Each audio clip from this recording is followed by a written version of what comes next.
главное для подготовки к ЮКИ-тесту. П. Повторение. Причем вслух. Вот смотрите, в любом месте. Я за рулем еду. Придумываю сама себе ситуацию.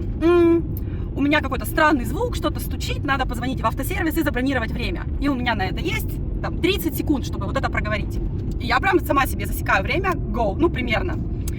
Moi, Kristiina Salmela soittaa.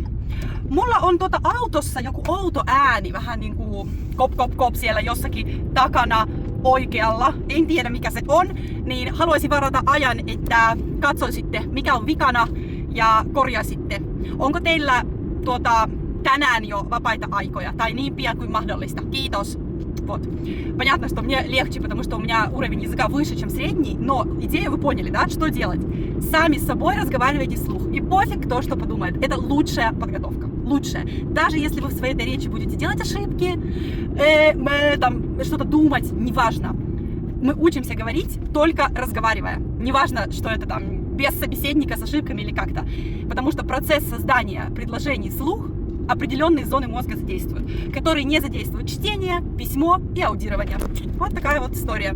А темы, идеи, стратегии и все вот это по ссылке в шапке профиля. Курс ЮКИ в руки. Сотни человек его уже прошли, сдают ЮКИ-тест, и я вас призываю присоединиться к ним.